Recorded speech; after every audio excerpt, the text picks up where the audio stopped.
I'm going in search of witches. Witches. Witches. I guess you found me out, huh? Yeah. You should come around here on Halloween. You'd really see something then. Oh, yeah? Yeah, we all jump off the roof and fly. You know, sort of like a coven. You have placed Vesta under some strange sexual spell. At what time will we be spellcasting?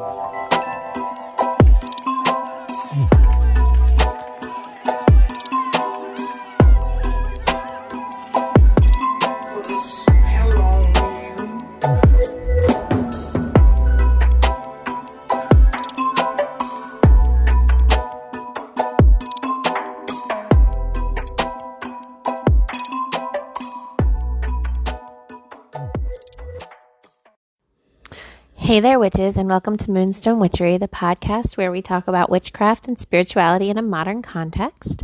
My name is Rhian Lockard, and I am the head witch here at Moonstone Witchery.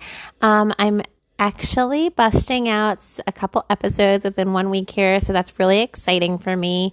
Hoping my schedule has kind of normalized, so I'm able to get back into a routine with my lovely podcast. And my goal is to increase my presence on YouTube because I have so many cool witchy videos that I would like to make and share with you all. Now, that said, if you have any requests for topics for videos or even podcast episodes, you can feel free to go ahead and send them my way. You can email me at headwitch@moonstonewitchery.com or find me on my website. There's like a contact form, which is also moonstonewitchery.com. And you know, I'm always over on Instagram, Moonstone_witchery over there. And I have a really fun Facebook group. So find me there. I'm Moonstone Witchery basically everywhere. Y'all can just figure that out and find me. Since my last episode, I have sold several of my enchanted keys, but I still have several left. So if you are interested in an enchanted key, click on over to my website, and those keys are enchanted to open roads and clear blockages. And also, you can go ahead and shut and lock energetic doors behind you with those keys as well if you want to do that. Let's get started with today's topic, though. Today I want to talk about I want to be all like cute and like catchy and like exciting and be like, let's talk about monsters. And to a degree, I do want to talk about monsters, but the monsters I think I want to talk about are more like the internal monsters that we carry around with us. But I also kind of thought I would address the topic of like monsters and scary things in general on the front end of this, because there's so much fear still around witchcraft and witch work, and I find it very upsetting because witchcraft and witch work, as all of y'all know, is like the least scary thing ever. We are all over here like blessing things, casting love spells on our friends, like self-love spells. We're like doing healing work. We're like sending good energy to things.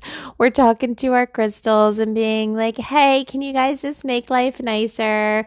You know, we're giving gifts to people to try to increase their happiness. And yet the witchy world is still viewed as if it is somehow bad or scary or dangerous or whatever. And this shows you the power of fear, because once upon a time, the monotheistic religious structure of the world decided that witch work was bad and wrong, and that everyone who practices it should be shunned. And to me, that's all I need to know about the fact that it must be good and full of positivity and really helpful and something that we should all be doing, because why would there be a campaign against it so hard if it is really that bad? Sounds to me like someone's trying to diminish the power of someone else. So, no thanks. So in my opinion, even though witches are still kind of shunned or made to feel some type of way, it's a lack of education on the part of most people. It's a bias, it's judgment. And in case you haven't noticed, like those things are dying off right now in the world. Like those concepts are coming to an end. The concepts of like gender, of heteronormativity, of like beauty standards, of like patriotism, of like misogyny, all of those concepts are dying off because those concepts are scarcity based and they are harm based and they are us versus them based and they are there's one right way to be based. And none of those things are going to continue to exist for very much longer because there really isn't room for the kind of culture that is gatekeepy and based on keeping people out or making someone other than. Inclusivity is like the new thing. Like inclusivity is the real truth. Because if oneness is the real truth and we're all interconnected, then how could we ever not be inclusive? And so even though there's a lot of fear, even though we're all kind of facing some hardships around our witch work, even though there's many of you out there who might even be listening to this podcast in secret or might not tell your friends and families that you are practicing, I want you to know that even if other people don't understand you, I understand you, and other witches understand you, and your community understands you, and we know that what you're doing is okay, that it comes from a good place, that it's beautiful. You see, my thoughts on the topic are, if there is some type of God, right, and it's some omniscient creature who knows all, well then wouldn't that God understand and know the intentions of the people, right? And if your intentions are beautiful, then you obviously can't get in trouble for that. That's my theory. That's my thought. So on the topic of monsters, witches aren't monsters. Even demons aren't monsters. Now, demons get a bad rap. I know I've talked about demons on my podcast before. Are there demons that are like traditional and scary and whatever? Sure. But there's scary energies of all kinds. That doesn't mean that on the whole, they're all awful. It means they're mostly autonomous creatures who kind of work through their own like belief structure or their own rules or their own value systems. And there's a more chaotic energy when working with some demons, but it doesn't necessarily mean that it's evil or bad or wrong. I'm not encouraging you to go start summoning demons before you're ready to do that work. I'm not saying like, hey, just like call up your local demon and be like, yo, let's hang out. Like, no, I'm not saying do that. I'm just saying like, if we are against biases from the external world towards us, we need to be against biases within our own internal perspectives, within our own magical workings, because there's a lot of biases within the witch world as well. There's actually a lot of biases within the witch world. There's people who are biased against those who hex. There's people who have a bias against witches who don't practice within a certain like rule structure. Like maybe if you're not Wiccan, maybe some people think you're not really a witch, or maybe if you're eclectic, people are judgy, or if you do work with demons, people are like afraid, or if you are not only doing love and light only spell work, people have a bias against you. Then there's a lot of biases. There's also a thing about like feminine energy and women and witchcraft, and I am not into that. No one ever said that only women can be witches. No one ever said that only women identifying people count as witches. There's no gender when it comes to witchcraft. And just to clear this up, because oh my gosh, this gets asked so often, the difference between like a witch and a warlock is pretty vast.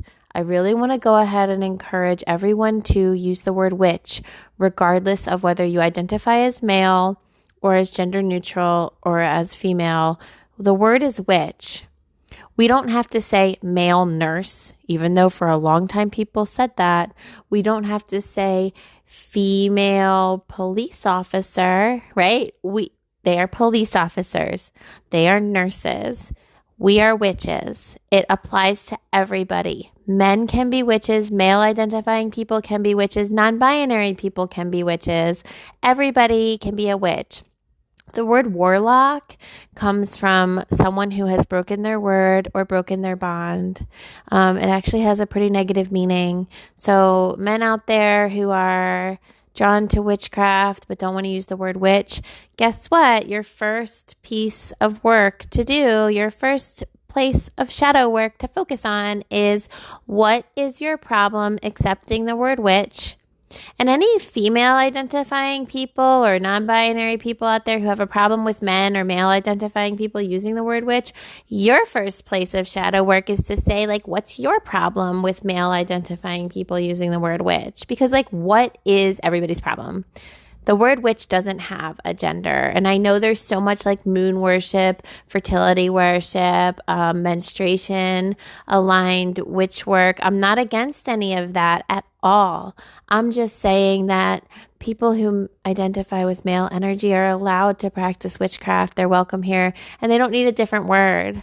Different words don't really make any sense. Warlock doesn't mean the same thing as witch. It's not interchangeable. So I just wanted to clear that up. Let's talk about monsters. There's no such thing as monsters, really. Monsters really are based in fear. Monsters really exist in our mind. Monsters control us by using our fear. Just like nightmares are a way of our fears manifesting in our subconscious, so is this idea of monsters, or of like poltergeists or evil beings or evil demons or whatever. And are there entities that represents negative energy? Of course there are. Are they abundantly out in the world? Not really. The biggest monsters we carry are the ones within ourselves. The biggest monsters we carry are maybe the people who have hurt us in our life. The biggest monsters we carry are our own fears, our own self-doubt. But a monster is really only as scary as you allow it to be. If you are afraid in the dark, in the night, of something in the corner that looks really scary, and you turn on your light, you see it's just like your closet or your clothes piled up on your treadmill or something. It's not actually anything more than what your mind has twisted it into. And these are the kinds of monsters that we carry around with us and we use to work against us. And self-doubt, when it comes to witchcraft and spirituality, to me, self-doubt is the biggest monster there is. Because self-doubt will limit you. It will keep you trapped in a box. It will diminish your own light. Anytime that we are feeling like we're called towards something, and we start to take action towards it, and then we hold ourselves back due to self-doubt or fear or judgment, we're allowing these monsters to run our lives for us. See, self-doubt is like the number one thing that will go ahead and dismantle you in general, quite honestly. Because we all know, we all have an inner knowing somewhere within ourselves. And sometimes it gets really buried and we forget our inner knowing. But we all have an inner knowing somewhere within us as to who we are and like what we're drawn to and what we're called to. And we can use fear to make ourselves wrong, or to take us out of that peace, or to take us away from that truth. It can be fear of something dumb like judgment. Like we can be afraid to admit we like certain songs or music because someone in the 7th grade judged us for it. And we've never again wanted to be like, yeah, Backstreet Boys are cool. But the Backstreet Boys are cool. Okay?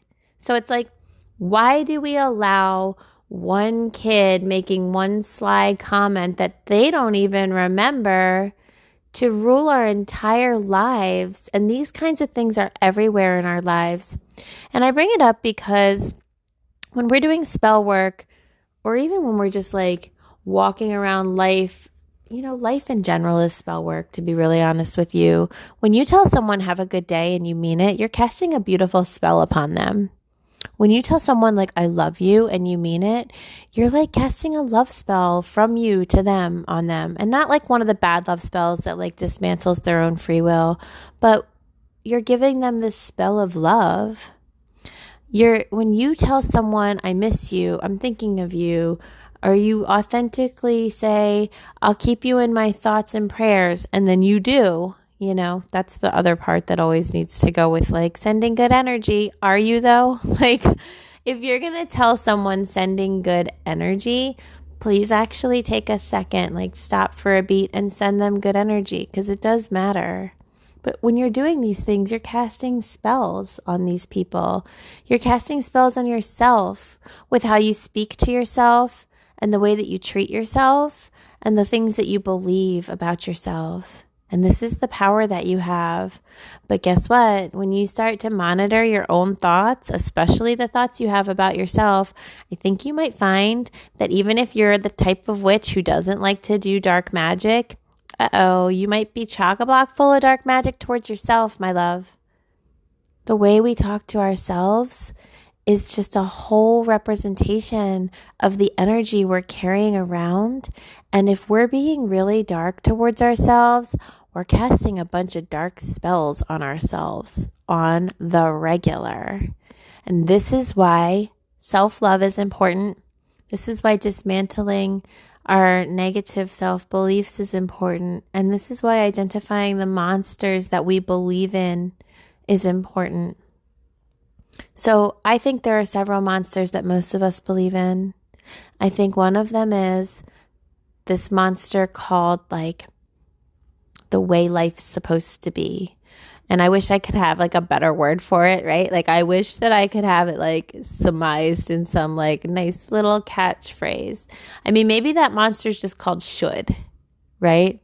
Like I used to believe in this monster. This monster used to scare me so much that I denied who I was, because I should get married and I should buy a house and I should get married to a man. Let me clarify that. And I should go to college and get a degree, and I should get like a regular job. Now that one I didn't actually ever listen to, because I've been going ahead and knowing that I wasn't going to go ahead and do that, because that wasn't going to work for me. I should have a house. I should have children. I should have a husband. I should have a suburban house. I should have a big wedding. I should do these things, right? And this monster called should, he's not like inspirational. He's not like nice. He's not like, you know what you'd like? You'd like to get married to this dude. He's like, you really should marry a man. I know you're over there thinking that you'd rather be with a woman. Nope. You should marry a man. This monster uses fear to tell us what we should be doing. And ironically, he's always bringing up things that are the opposite of what we'd like to be doing. And we let this monster scare us away from ourselves. And we let this monster tell us what to do. And I don't like that. It's an ugly one. There's another monster called self-doubt. And that monster tells us, are you sure? But are you really sure? And it goes, I don't think that you can do that though. Every time we decide we're going to stand up for ourselves, or every time we decide maybe it's okay for me to be me in this way, or every time we decide we're going to do something a little bit different, or wear something a little bit different, or speak our truth, or show up differently, or show up more authentically, that monster called self-doubt, he goes, but what's everybody gonna think though? Right? Or he's like, are you sure? Ew. And that question's just like, well, I was sure before you went ahead and asked me that. Like, there's not really a question that's better at making us really like get messed up within ourselves, except for, are you sure? Because that's a real one. That's like, maybe I thought so. That monster called self-doubt can keep you from doing so many things. It can keep you from painting a beautiful painting. It can keep you from writing a novel. It can keep you from embracing a different life that you know you're supposed to have, but you're just scared to. This brings me to my next monster, and this monster has two heads. This monster is called success and failure. The success monster says, are you good enough to like have what you want? And the failure monster says, don't even try because you're going to fail. But this monster's kind of fucked up. Excuse my language, working on it. This monster's kind of fucked up because, you like how I said it again right away? Because the success head, it like lures you to it, right? It's like, come here. Don't you want success? Don't you want to be like really good at this thing? And the should monster's like, yeah, you really should go over there. And then you start to approach the success monster. And then the failure monster sneaks up from the other side. And he's like, oh my God, you can't reach the success monster. You're going to fail, right? And then if you manage to fight off the failure monster for a second and go, no, I'm going to like try. I really think I can do it. Then there's this thing where we self-sabotage ourselves sometimes. We start to get closer and closer to our goals or our dreams or our success, and we start to become afraid that we're not good enough for it. That's that self-doubt whispering to us. And then we self-sabotage. We do something that's going to just like mess us up because we're too afraid to try to grab that success. Those two monsters work pretty beautifully hand in hand. There's another monster, one that I'm very familiar with, and it's called perfectionism. And that one's a big one too.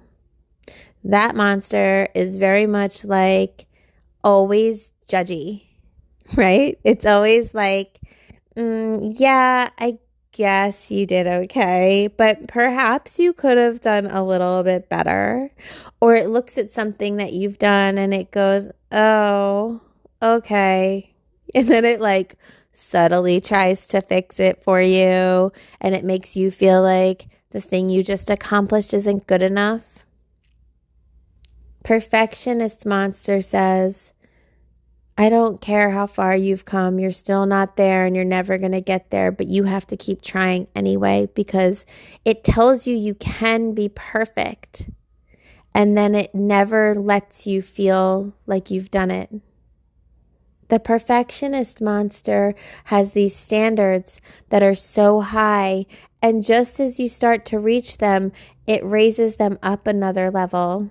You know, when I was learning how to swim, I went to this like very fancy school growing up that I didn't like, but I went there anyway. And we had this like Olympic level swim coach that was working there. And he hated that he also had to teach like the little kids swimming classes.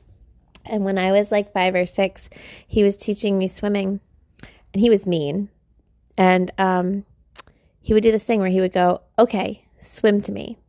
And I would always be like, no, because when I get to you, I know what you're going to do. And he would be like, I'm not going to do it this time. And so you'd push off the wall and you'd start to swim to him. And right before you got to him, he would take a step backwards. And then he'd do it again and again and again. Now he was doing this because what he thought he was doing was showing us that we were better swimmers than we thought we were. We could go farther than we knew we could. He's really this like high level coach. So he like kind of tough love, like pushes you to your limits. But we were 5 and in kindergarten and not actually like trying to learn high level swimming skills. So all I learned was do not trust this man for any reason, right? Swimming is scary because you feel like you're not safe, and then the person who's supposed to catch you moves, so you continue to feel like you're not safe. And that is the embodiment of the perfectionist monster. It's always this moving target, and you always think you have to get there or you're gonna drown.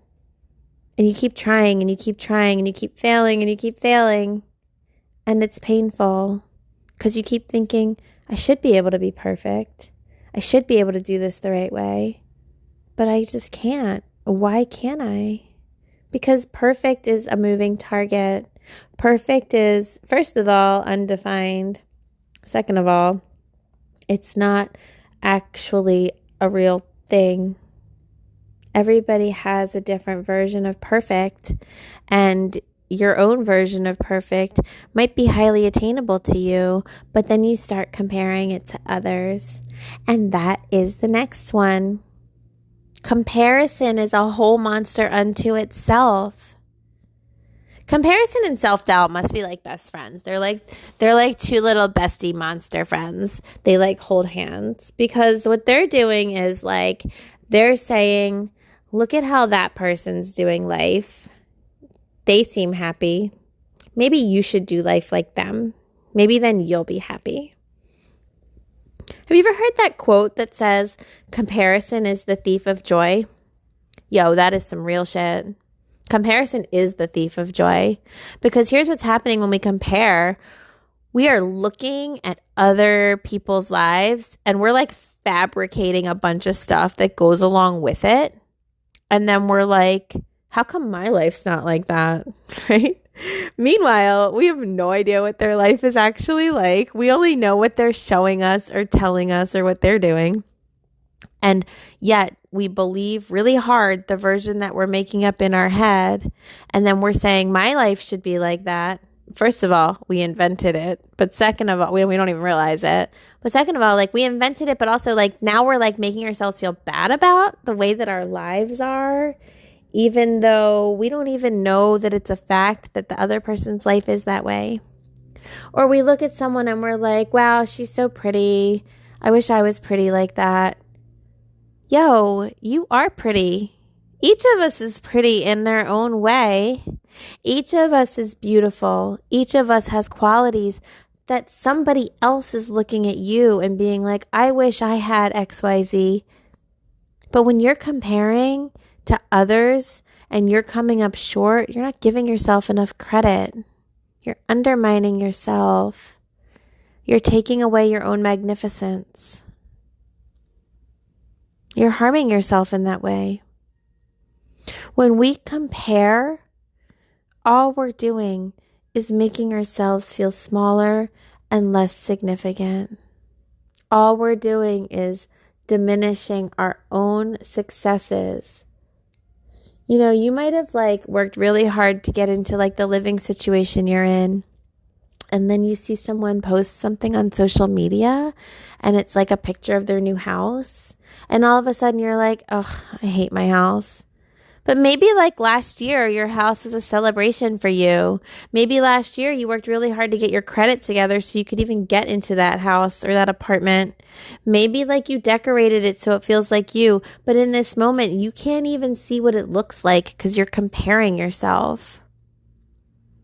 I think a lot of us take too much for granted. I think a lot of us take ourselves for granted too much. And we don't realize all that we're doing and all the ways we're showing up for ourselves and all the love that we have for ourselves and others. And we're not giving ourselves the credit that we deserve for all the effort we put into the universe and for all the effort we put into our own lives. And these are negative spells that we cast upon ourselves. But what is the antidote to this negative spell? It's gratitude. What if you were to be like grateful for what you had and who you were and who's in your life? That would dismantle comparison immediately. Every one of these monsters has some type of antidote to it. Self-doubt's antidote is self-confidence and trust. And there are lots of ways to work on learning how to have trust in yourself. The antidote to the should monster, I guess like for every monster, maybe there's like an angel or an energy being. I wonder what the opposite of a monster would be. To me, it feels like maybe we could just say angel, but angel's got some type of vibe about it. Maybe we'll make them witches. For every monster, there's like a witch of something. And she's like, no. And she shows up with her magic wand and she just like casts them out. And so for the should monster, there's the witch of like self-trust. And like, you know what the should monster, the opposite of the should monster is intuition, in my opinion.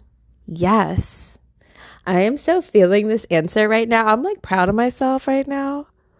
The opposite of this should monster is the witch of intuition. And she shows up and she's like, No, I'm going to follow my inner knowing rather than your shoulds. So see you later. Bye. Right? She's like, my inner knowing is what's up. I know very much more what I'm supposed to be, who I'm supposed to be, and what I'm supposed to be doing, way more than your shoulds. And then she like takes her fingers and like flicks that monster away. And she's like, I don't even have time for you. Okay. I like that one. I feel like I am the witch of intuition, so I'm just kind of like really excited about that right now. The opposite of that self-doubt monster is the witch of trust. She is like, absolutely not. I know that I can do really anything that I need to do. And oh my gosh, you guys, God, if I could give everybody one gift in this life, it would be self-trust. Because self-trust kind of lets us access that intuition witch. The witch of self-trust is like, she knows that she's got it. She is like, no, I can do hard things. I've done so many hard things in my life. I have been there next to myself through every hard thing that's ever happened, and I've gotten myself through it. So thanks, but no thanks. I'm going to go ahead and trust myself rather than listen to you telling me that I can't do something when I know that I can figure out basically anything. And if I don't know how to do something, I know how to ask for help. That's that witch of self-trust. She's awesome. For those, that double-headed monster of success and failure, there is one witch. She only needs one head. And she says, she's the witch of good enough. Because good enough gets shit done, you guys. Good enough is like the secret answer to everything. Good enough, by the way, is the witch that goes with success and failure and perfectionism. Because good enough says there's no such thing as failure. I did a good job. Good enough says there's no such thing as success. I'm in my journey. Like, she's kind of, I guess, in the gray zone. She's kind of really embodying living in the in-between because she's sick of these binaries. The witch of good enough is like, F that noise. You know, Leonardo da Vinci, oh my God. So Leonardo da Vinci is like my favorite historical character, or like not character, but my favorite historical figure. And I know I go on tangents a lot, so just like buckle up because here's one. Leonardo da Vinci, first of all, flamingly gay in like the 1200s. Number one, like inspiration point right there, because he didn't even try to hide it. He didn't care. He was like, nope, I'm just going to be me. Let's have an orgy party. Let me invite this pretty boy over. Like, he had an affinity for lots of like pretty boys. And I mean, a part of me understands that, but like translate that like into like my own preferred experience, which is not really pretty boys. I'm in like a tangent within a tangent at this point. Anyway, Leonardo da Vinci, also not monotheistic, not a Christian, didn't buy into it at all. And yet he had to work within a capitalistic like infrastructure because they weren't operating under capitalism at that time. I won't go down that tangent, but he had to operate within a capitalistic like infrastructure. So he had to kind of like sell his talent for like his livelihood. And a bunch of us are familiar with that energy. But so Leonardo DiCaprio, have I been saying Leonardo DiCaprio and I've just been meeting Leonardo da Vinci? Either way, I like both of them, so it's fine. Although I don't think Leonardo DiCaprio is flamingly gay, and I don't know whether he's a Christian or not. But Leonardo da Vinci was definitely gay and definitely not a Christian. Da Vinci was like, well, whatever. I mean, these people are willing to pay me, so I'll just go ahead and do a bunch of their Jesus paintings because I really need like to eat and I really want to like live my best life. And so he would paint these Jesus paintings, but he would put secret like pagan symbols in them. He would like put secret patterns and messages that were anti-Christian in them. He's the best. Also, so effing smart. He was good at art. He was good at science. He was good at anatomy. He was good at math. He was good at inventing. He was good at engineering. He was good at like thinking really deep philosophical thoughts. He was so cool writing his journals and his backwards mirror writing. If that's not some type of witch, please tell me what is, because seriously. I mean, he has all the markers of being a witch, keeping a grimoire with him, writing cryptic things all the time, thinking all his deep thoughts, gay as hell, doing whatever the F he damn well pleased, putting secret symbols and things. Witch. I love Leonardo da Vinci.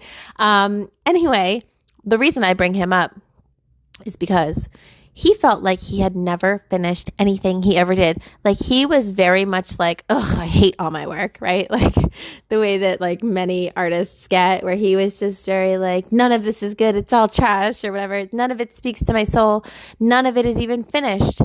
And here he is thinking none of his work was even finished to the degree that he wanted it to be finished. None of it was good enough for him. But guess what?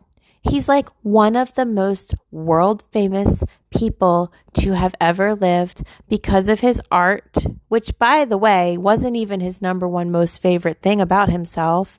It was like his inventions. But he's still so freaking famous because he did such a great job. He's out here painting masterpieces, and he's also like, it's not good enough. Okay? Good enough gets things done. He was like, all right, I'll paint your painting. I'm not going to finish it though, because I'm never going to finish anything because it's never going to live up to my standards. But look at how his like not finished is so amazing. If he hadn't let himself make things be good enough, if he hadn't let himself be like, all right, I'm just going to do it till I can be done, we wouldn't have all of these amazing things. Even all his stuff that was like half done is like mind-blowingly incredible. Good enough makes things happen. So good enough is that witch that comes in and fights off the monsters of success and failure and the monster of perfection. Because quite honestly, good enough is how we are going to achieve everything we want in our lives. It's a values assessment ultimately. Like, you have to just get everything done. And then if you want something to be better, go back and fix it later. But let's get all the things done that you want to have be done. Good enough writes entire novels. Did you know that? I have several friends who are professional like authors, like well-known, like award-winning authors. One of my closest friends actually is a very famous writer, and he has taught me just write the thing and fix it later. Writing is editing. Writing is going back and fixing it later. Writing is getting it out of your body, out of your mind, onto a page, and then shaping it into whatever you want it to be. We're apparently having an art history lesson right now because another thing that's coming to my mind is some other Renaissance era type person. I think it's Michelangelo who did the sculpting. Either way, one of them was like, when I'm sculpting something, I look at the rock and I ask it to tell me what's in there. And then I just bring it out. I'm not creating it. It's telling me what being is living in there. And then I bring it forth. That to me sounds like that witch called intuition. And that to me sounds like that witch called self-trust. And that to me sounds like that witch called good enough. And to that last monster who was called, what was his name? Comparison. I already mentioned that the witch that counteracts that monster, his name is Gratitude. That witch is called Gratitude. And that witch of gratitude says, I don't care what somebody else has happening. Look at all the things that I have happening. That witch called Gratitude grounds itself in reality, and in a reality that's beautiful, and in a reality that is illuminated with all of what is going well.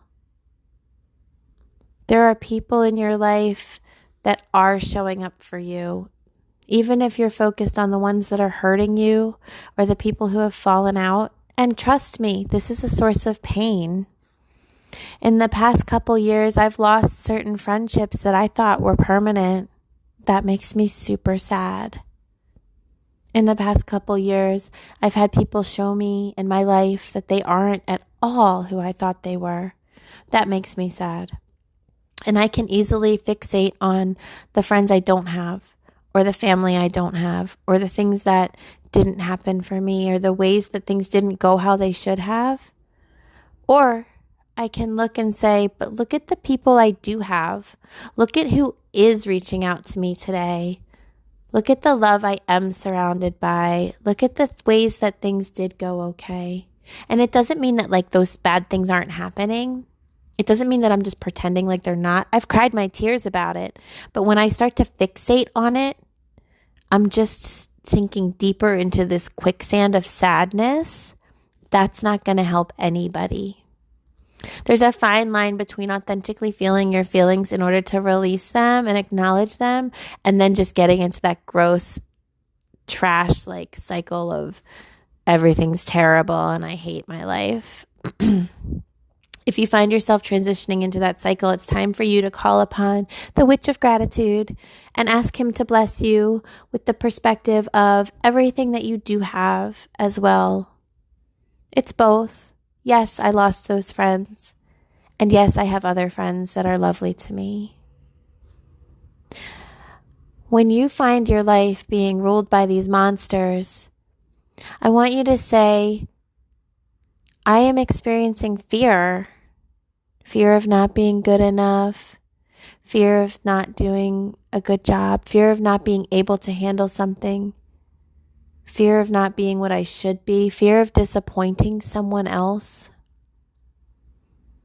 I think disappointment's a whole other monster, because disappointment kind of is like projected onto others. I don't want to disappoint my father. I don't want to disappoint my partner. I don't want to disappoint myself. I don't want to disappoint my mother, my grandmother. The witch that goes against disappointment, I think, is self-love. Because when we are afraid of disappointing others, we are choosing to try and strive for their approval more than we are choosing to love ourselves enough to give ourselves that approval and to invite them in to loving us how we actually are. The witch of self-love comes up to that monster called disappointment, and she goes, you can't ever be a disappointment when you're being your true self. You just can't. It's actually just not even possible. And if someone looks at your true self and they feel some type of way about it, that's their work to do. That's on them. That's not your work to do. There's no such thing as disappointing someone else. There's someone else having to do their own self-work because they're stuck in judgment. And that's it. If someone's disappointed in something, that is on them. Just like how no one else can ruin your day. If your day is ruined, you ruined your day. Okay?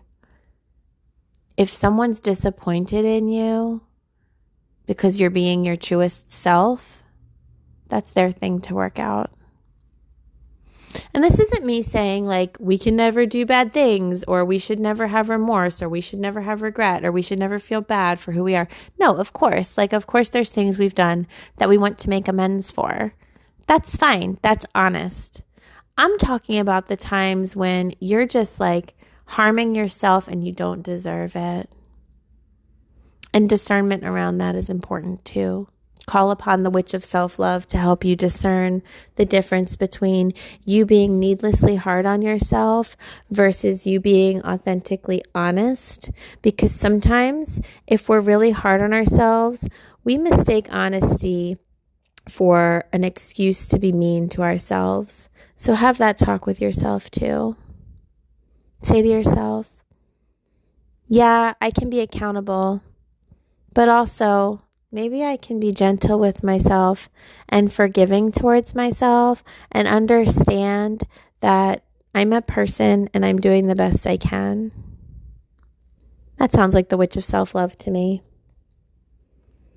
So allow this to be your guide today on how to deal with monsters. Because as a witch, if you are walking through a house and that house has ghosts that someone wants you to eradicate, or if there's bad energy on something, you know how to cleanse it. You know the antidote. You know to say, okay, if this thing has bad energy, I'm going to sit it in some salt, like a bowl of salt. Or you know to say, I'm going to use sacred smoke, sacred herbs to cleanse the energy. I'm going to ring these bells and raise the vibration of the energy. I'm going to spray Florida water around and change the essence of everything that it touches. I'm going to take a sacred bath and cleanse the energy and let all of the negativity wash away. As a witch, you know how to eradicate or neutralize bad energy in a space. Or you can walk through a home and you can say, ghosts be gone, get out because I said so.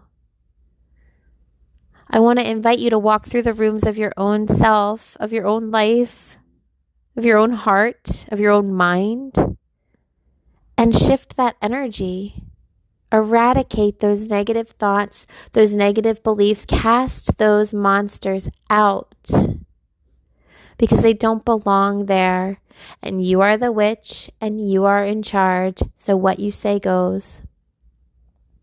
I hope you each have a very beautiful rest of your day. I hope you have a beautiful rest of your week, month, year, life. I'm sending you many blessings and lots of joy. And I ask that you reach out to me if you have any thoughts or questions or comments.